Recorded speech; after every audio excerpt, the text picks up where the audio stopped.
expatriés devaient désormais appartenir aux Congolais et c'est le pouvoir de l'époque devait désigner comme acquéreur, nous avons tué déjà les tissus de notre économie.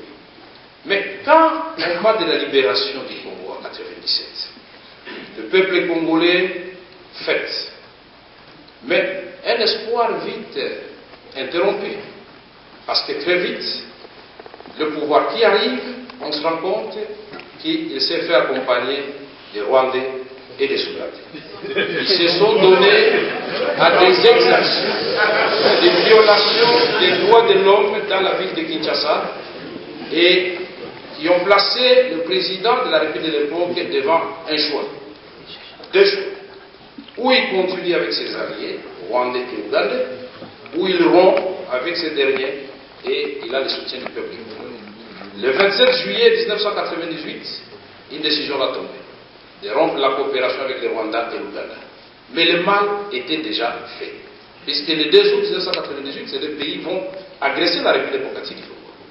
Et l'agression va durer et nous continuons à en faire les frais jusqu'à aujourd'hui. La République démocratique du Congo, sa faiblesse. Sa première faiblesse, c'est l'État. Nous devons, mesdames et messieurs, chers compatriotes, la première des tâches, c'est la refondation de l'État. L'État doit recouvrer ses fonctions régaliennes. Administration publique, l'armée véritablement républicaine, la police, la justice. Sans cela, il n'y a aucune activité qui peut se faire dans un pays. Le deuxième élément, c'est la restauration de la bonne gouvernance dans notre pays. Puisque tant que la corruption va perdurer, tant qu'on va mal gérer le fait que nous avons, bien sûr, nous allons nous enfoncer davantage dans un trou noir. La troisième activité, et qui est soutenue par les deux premières qui nous préparent le terrain, c'est l'amélioration des conditions de vie de nos populations. Et là, nous avons plusieurs secteurs d'activité. Nous pourrons en parler à d'autres occasions. Mais la quatrième activité, au quatrième axe, c'est poursuivre l'action du développement intégral et total du pays.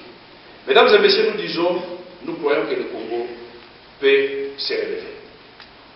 La crise du Congo, ce n'est pas une crise de manque de savoir, ce n'est pas une crise de manque d'intelligence. La preuve est donnée dans cette salle, c'est plein de Congolais qui ont étudié par le biais des professeurs, je les ai vus à Ottawa.